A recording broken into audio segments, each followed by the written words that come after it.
Good morning. My name is Abigail Batone. My pronouns are she and hers.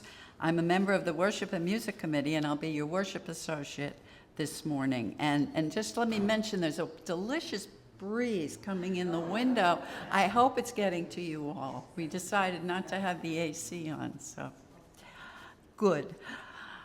I'm delighted to welcome you here, whether you're visiting this morning or a regular member. Please check with a greeter if you have any questions. Today we acknowledge that we are located in a place that was once the Wampanoag village of Patuxet.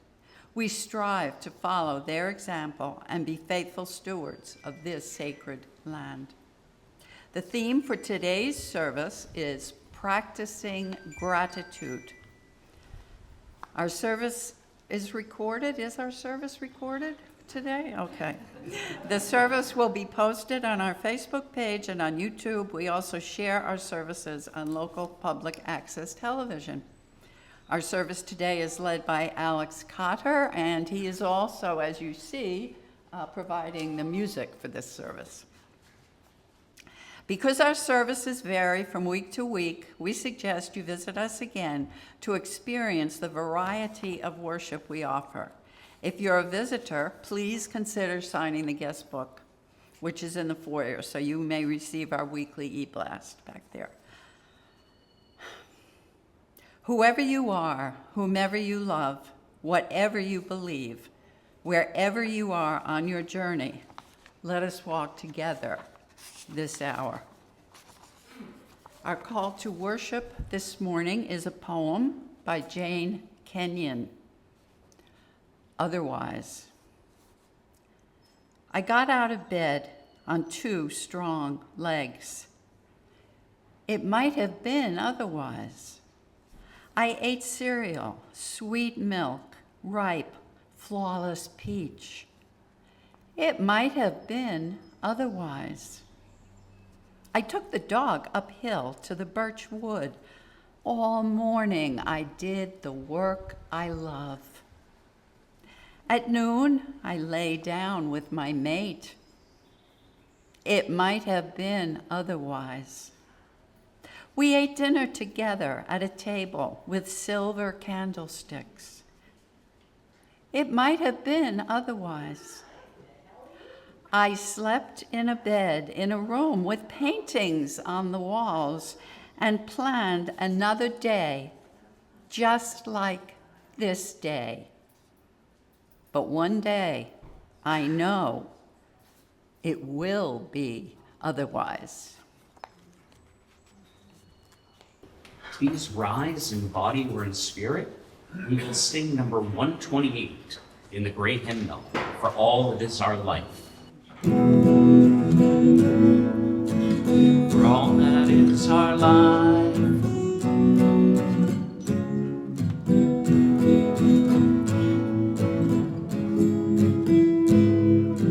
all that is our life, we sing and give you praise. All life is a gift which we are called to use to build the common good. Make our days glad.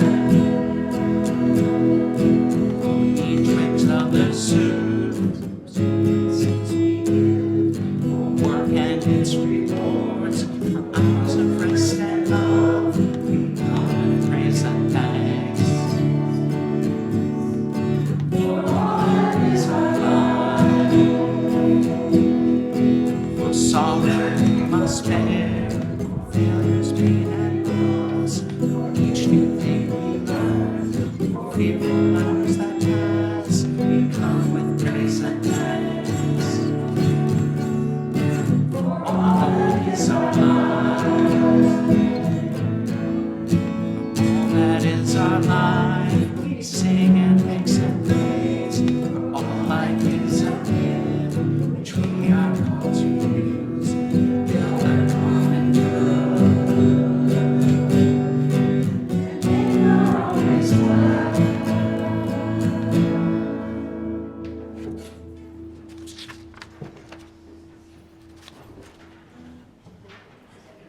Charles lighting. Sorry about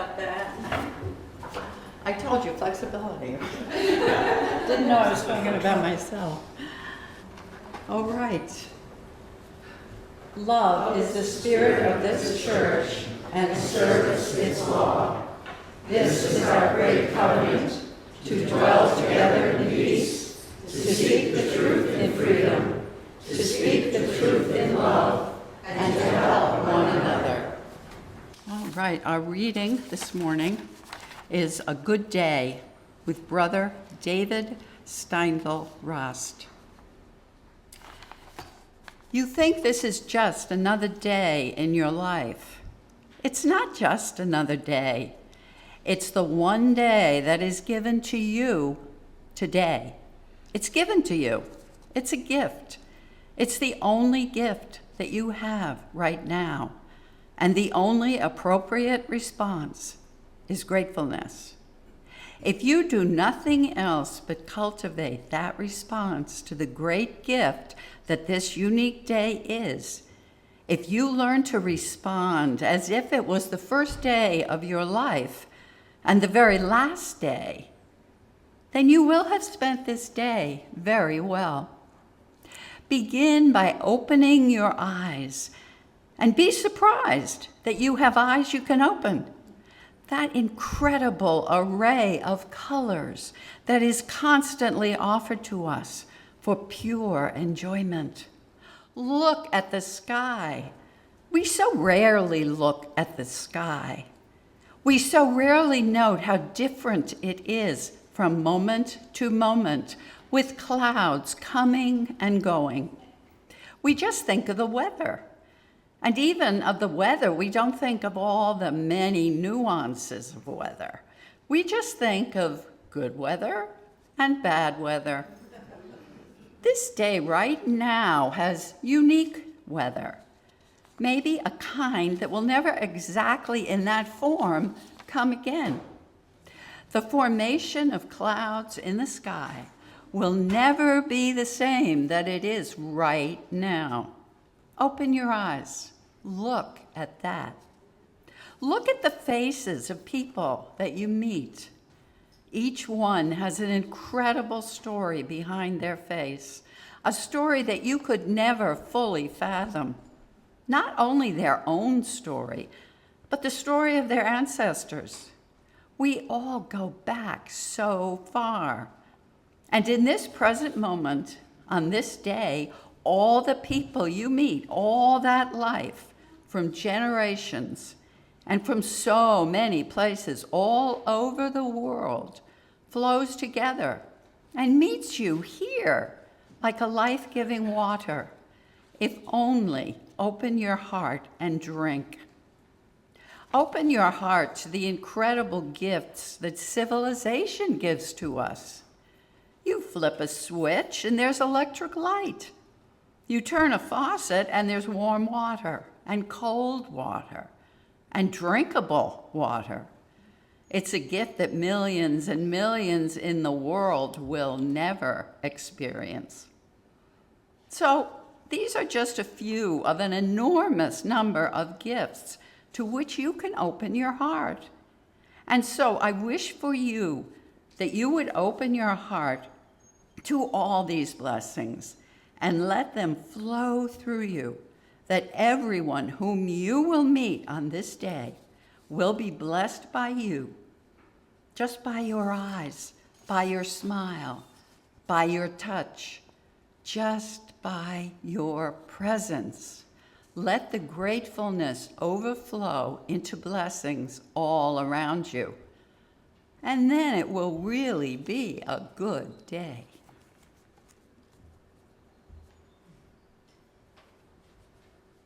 So we weren't able to find a real musician for this morning.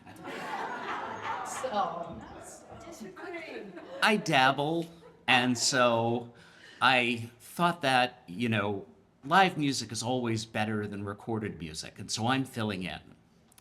But if you haven't noticed already, I don't really sing all that well. And when I sing in front of folks, I get really nervous and my hands start to shake, which makes it difficult for me to play. So hopefully that doesn't happen here, but if it does, I apologize in advance. This is a really beautiful song that I just can't do justice to.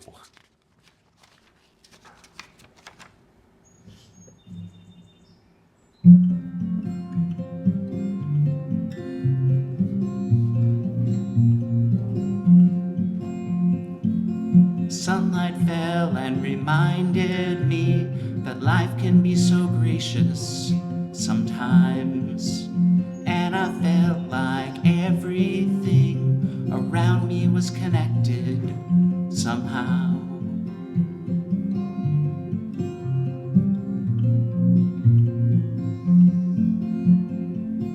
At night I hear the rhythm of the ocean as it breaks on the shore. And I think about all the things that I am grateful for. They say, hold on to the ones you love, keep them close to you. And they say, hold on to this time we have, let the light shine through.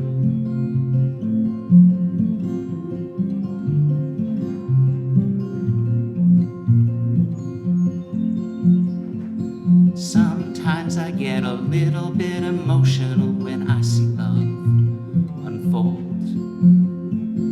Two hearts bound by reflections of the memories they'll forever hold. They say, hold on to the ones you love, keep them close to you. They say, hold on to this time we have, let the light shine through.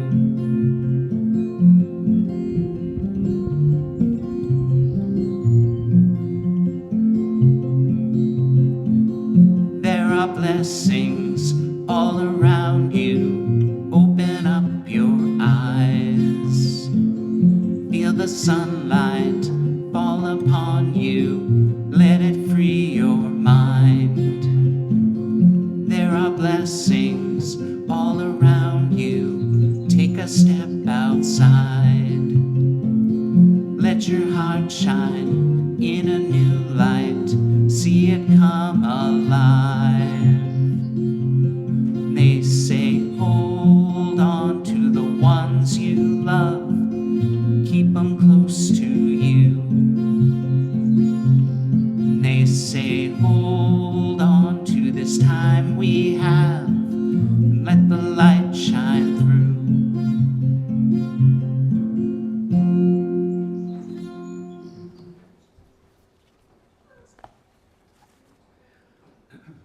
So every service that I lead has a common message. You should have a daily spiritual practice. Now, some may take issue with the word spiritual, but I don't mean anything supernatural. All I mean by that is something that nourishes you and fortifies your sense of purpose in life. There are lots of common spiritual practices like prayer, meditation, or journaling. But what matters is that it helps you find meaning and that you do it every day. Today, I'm going to talk about using gratitude as a daily spiritual practice. Over the winter, my wife Stephanie and I binge-watched 7 or 8 seasons of the show Alone.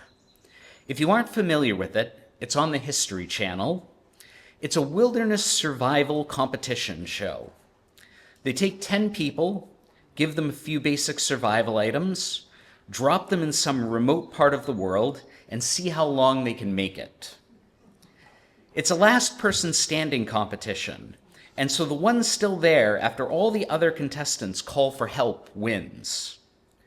What makes it different from other wilderness survival competition shows out there is that the participants are completely alone. They don't have a camera crew with them. They're given cameras and they self-document their journey. Most seasons of Alone last between 2 and 3 months. One of the key challenges that the contestants on Alone face is hunger. They sustain themselves by hunting, fishing, trapping, and foraging. One thing that becomes clear pretty quickly is that while all of the contestants are highly skilled, luck is a huge factor in acquiring food. They never know when their next meal is going to come.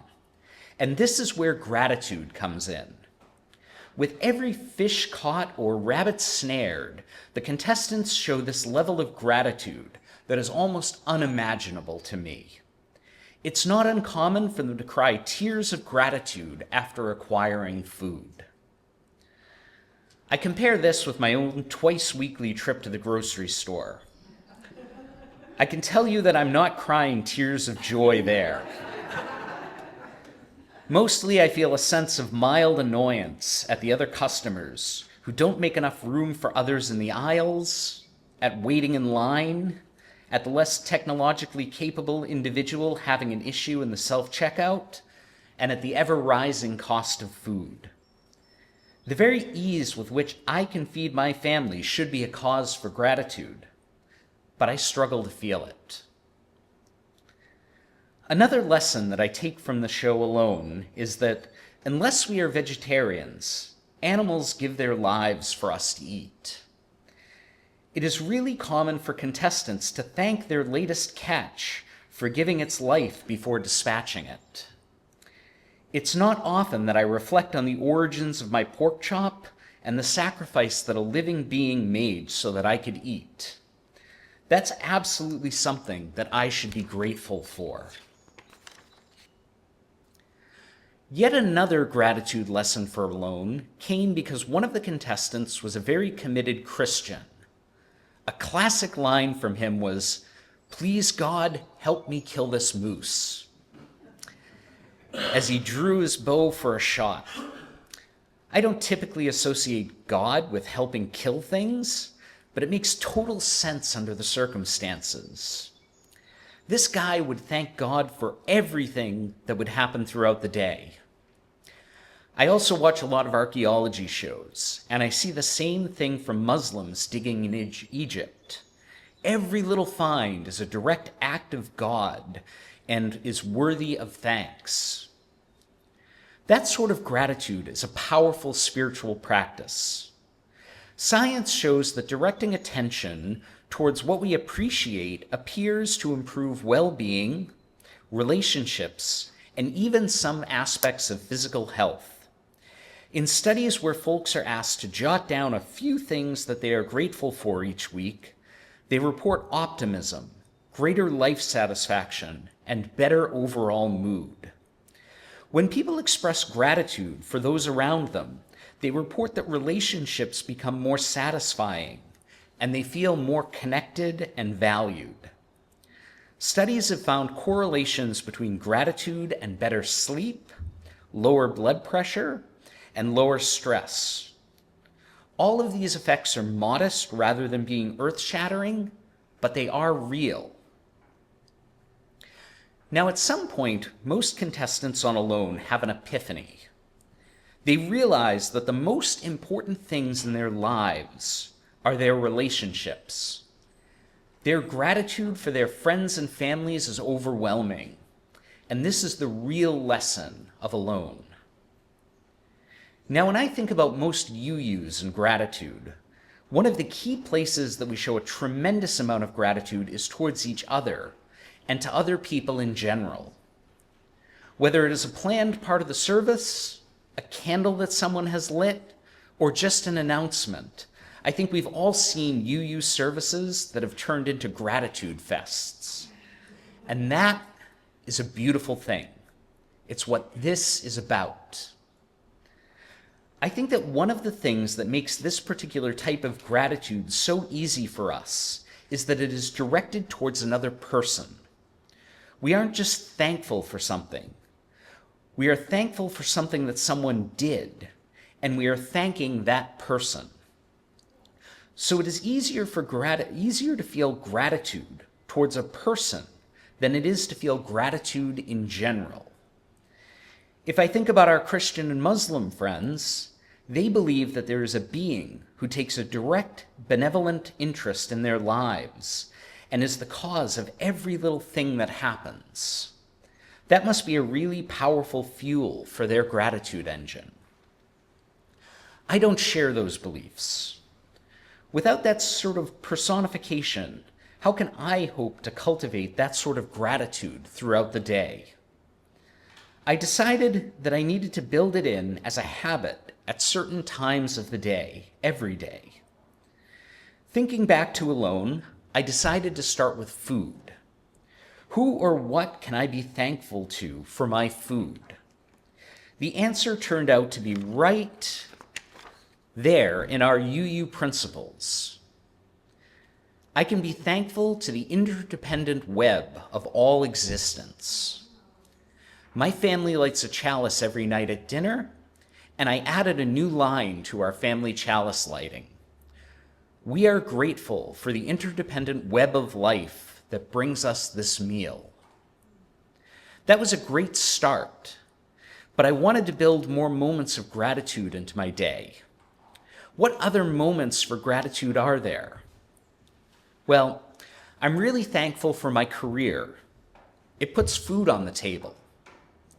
So every morning now, when I first turn on my computer and at the start of every class I teach, I try to establish the habit of taking a moment of gratitude for my employment. I sometimes feel a little bit like Bob Cratchit toasting Ebenezer Scrooge as the founder of the feast. My employer certainly pays like Scrooge. But I'm also working my dream job. I can't believe that they pay me to help folks build better lives for themselves through education. I'm also tremendously grateful for my family.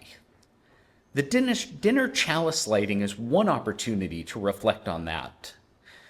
But what others are there throughout the day?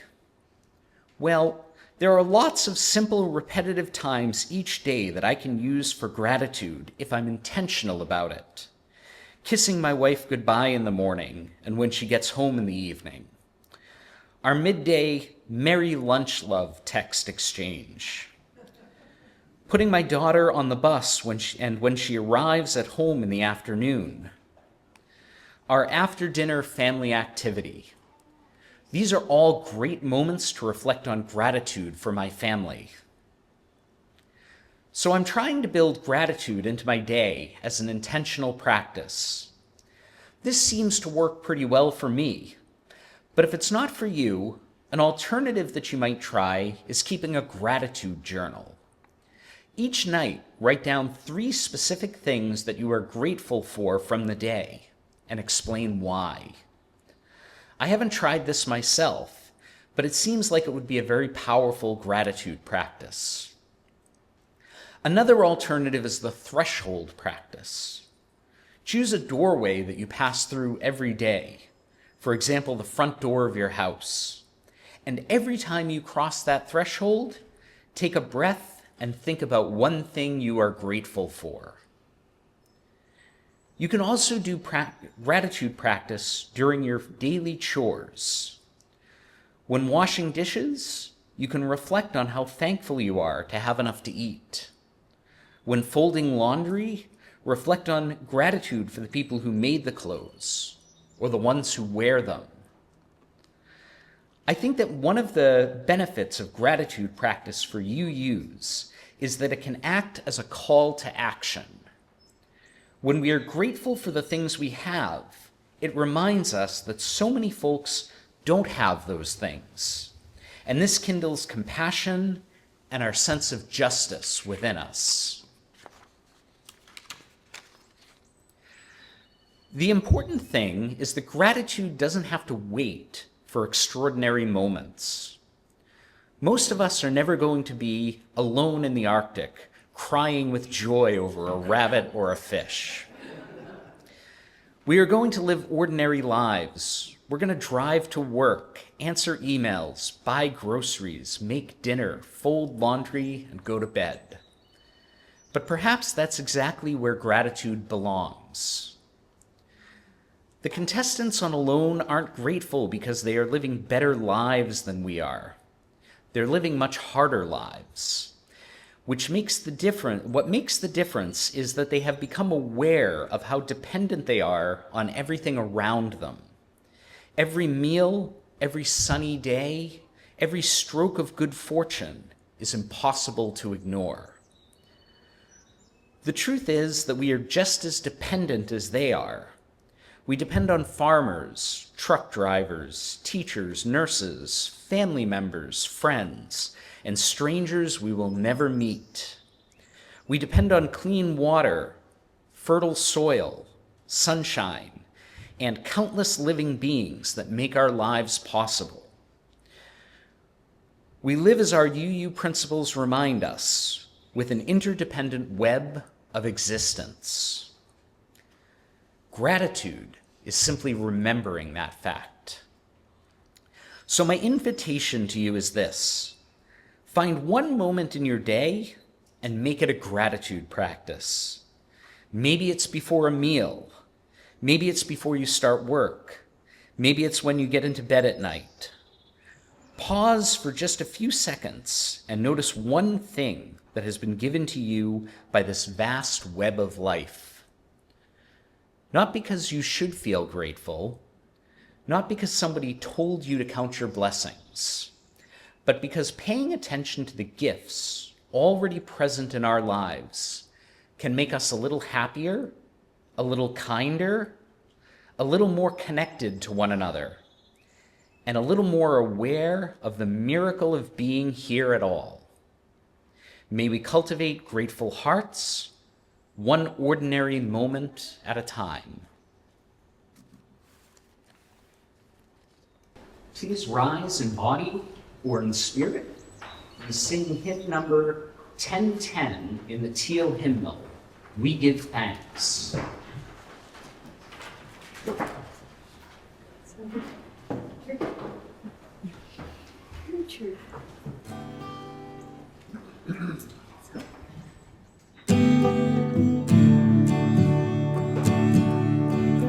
Give thanks for this precious day.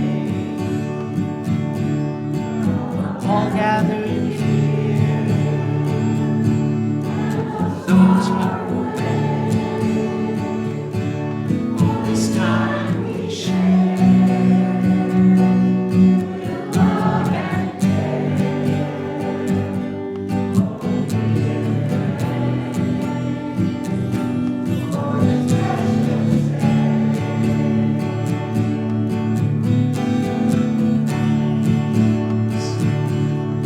This precious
It's time for offering. This offering is a sacrament of the Free Church. It is supported by the voluntary generosity of all who join us. The offering will now be given and received in grateful appreciation of our shared hopes and values.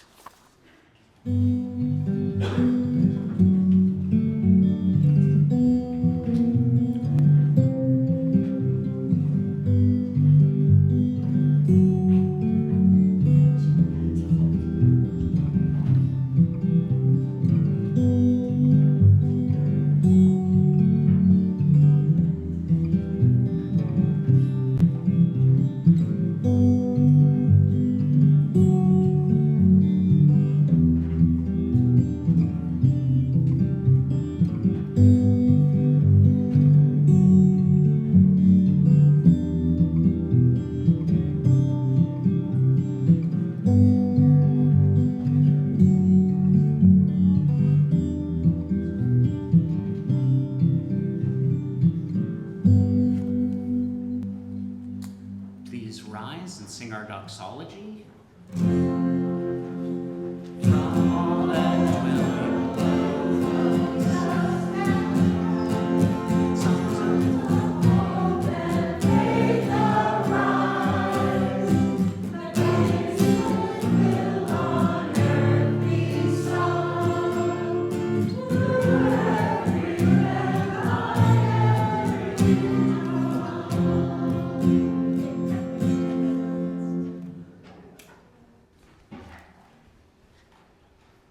May we leave this place with eyes open to the quiet gifts that surround us each day and hearts willing to receive them with gratitude.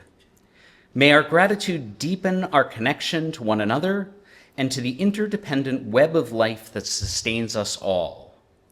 And may the simple practice of noticing become a source of joy, compassion, and purpose in the days ahead.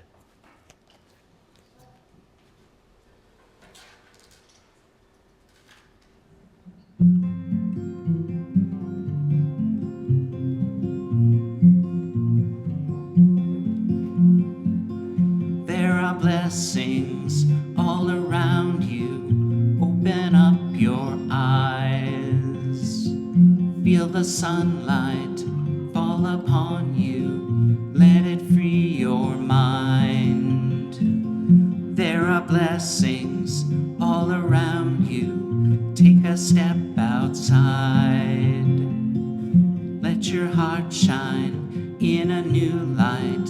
Let it come alive.